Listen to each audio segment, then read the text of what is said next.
Hello everyone, it's Seth, probably better known as Saffron Olive, and it's time for another Instant Deck Tech.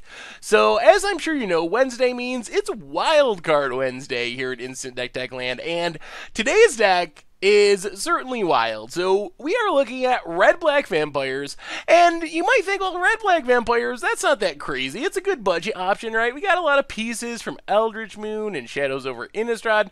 Wait a second, this is red-black vampires for Modern, and this one recently took a Japanese player by the name of Kikuchi Keigo to a undefeated finish in the infamous small Japanese tournament. So congrats to Kikuchi on their finish with the deck.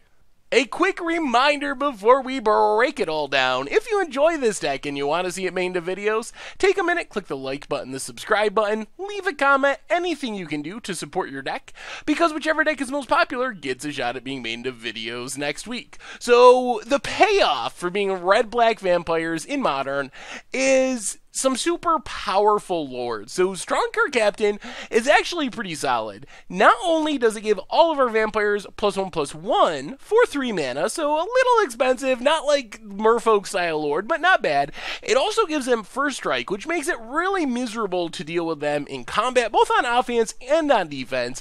And then Vampire Nocturnus is a super high variance lord.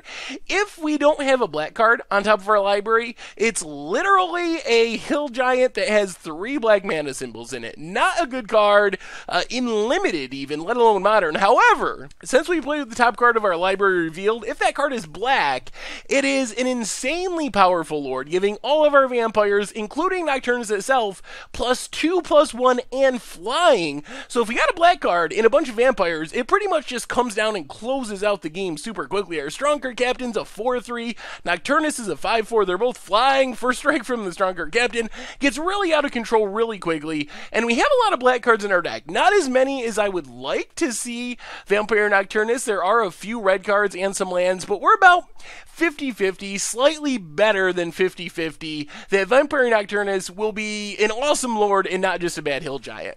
Then the rest of the deck is kind of about the curve. So we get some 2-powered 1-drops. Falkenrath Gorger, 2/1, it's okay, not great by modern standards, but we do have a bit of upside with the Madness ability. We do have a few discard enablers, so we can possibly discard something for value, and then play it with Madness thanks to Falkenrath Gorger.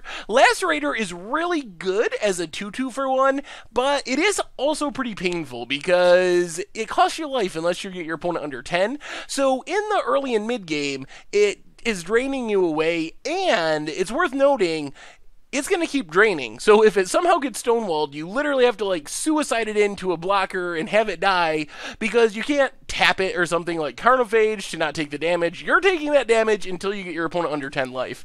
We also have some discard synergies, and we mentioned the Falkenrath Gorger. We have a couple other discard synergies as well. So we have Insolent Neonate.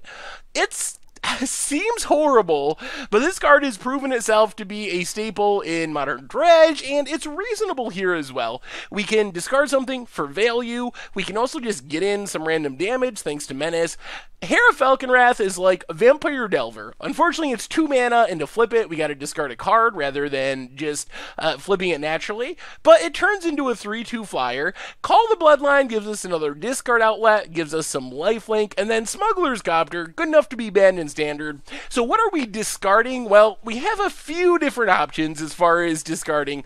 Bloodghast is just a free discard outlet. If we want to flip our Hair to Falkenrath, if we want to draw a card with Insolent Neonate, Bloodghast is a great one to discard because we just play a land and get it back.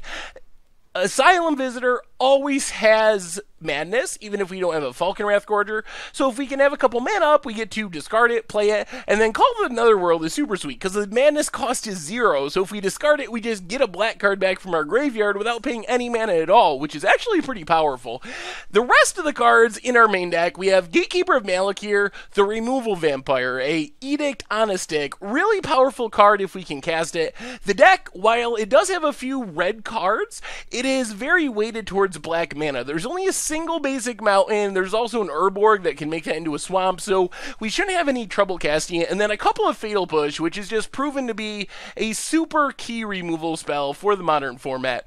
And then Olivia Bloodsworn is our last creature in the main deck, and it's interesting. It's got the 2/1 flyer stats, which isn't great by modern standards. We see it work in standard. In modern, it's a little worse. But being able to pay a red and kind of fireball in our vampires with haste is a nice upside and can let us get in some surprise damage out of nowhere.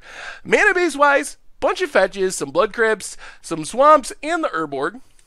As far as the sideboard, we get to customize our removal options. We have more Fatal Pushes. I kind of wish we just had all 4 in the main deck. It seems a little greedy to not have 4 in the main deck, but we can go up to 4. Kolaghan's Command does a little bit of everything, gets artifacts, makes our opponent discard, can raise dead a creature, and then Dismember, just a very efficient removal spell. Ghost Quarter and Crumble to Dust give us game against Scapeshift and Tron, Relic for graveyards, Vandal Blast for affinity primarily, and then Thoughtseize and Inquisition are just good cards. Let us proactively deal with our opponent's hand. Liliana can take care of opposing creatures, get us even more value. Maybe if we're lucky, mill a Bloodghast for even additional value with the -2, and then the ultimate's pretty unbeatable. And that is Red Black Vampires for Modern. And that's been our Instant Deck Tech for today. So thank you very much for watching. I hope you enjoyed the video, and I will talk to you soon.